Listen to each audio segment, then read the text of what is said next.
stalks and drill bits blossoming from them like fungi. It finds one. Sylvia, I think. Little mousy thing, trembling and all but silent, until they go to work on her. Then, please in German and fractured English, promises, promises, everything from love to her own slavery, silenced only by her meat and blood, by whatever they force down her stretched wide throat. What's left? A butcher's sculpture, a shapeless mass of ragged, deep red meat, the only sustenance, all we have. The fingers of the hungriest, those driven almost mad with starvation, burrowing deep, tearing away strips and knots, sobbing, gagging as they eat.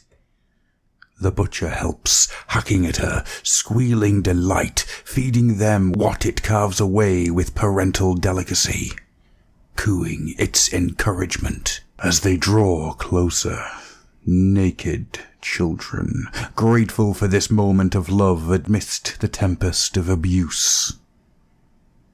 The other two, more considered, more delicate in their work, drifting through the squalid, the strung up, the naked, the flayed, the slit and suspended, those nailed to the walls, impaled on pulsing engines, the cowering, the muttering, the mutilated, all still living, impossible though it seems.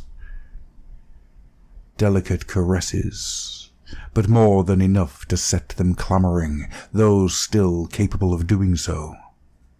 Those that can't, silently suffering, shivering in their chains, on their spits and spikes. They see. They know. My friend, screaming at their attention, begging them, pleading with them to make him the same, to set him up amongst the others, to cut me out. No.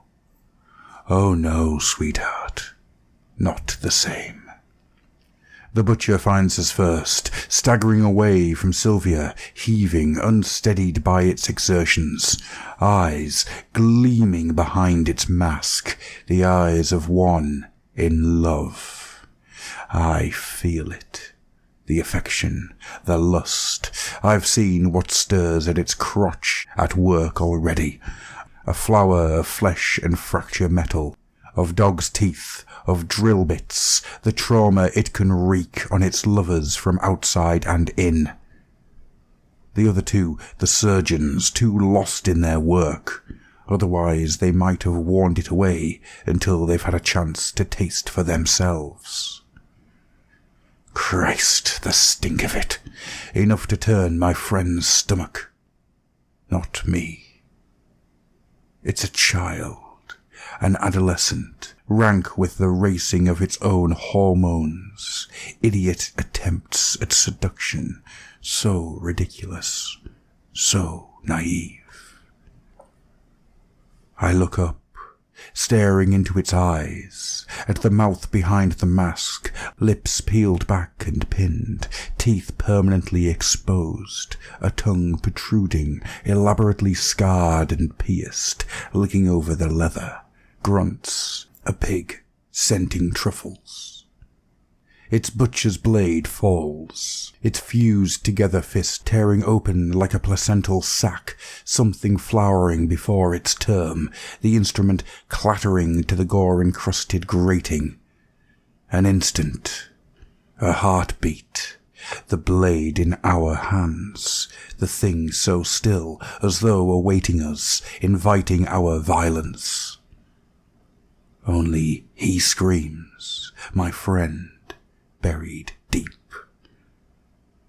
Barely a grunt as its bloated belly parts cleaved like butter, the serrated blade carving down and across, making a flower of it.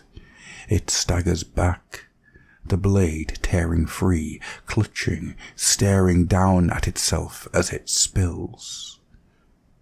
Black tar, octopus ink, what slopes from inside, knotting and writhing, entrails of great pale worms, of pulsing, bug-bodied mollusks married to whirring machinery. Devices grafted in place of what its makers tore out.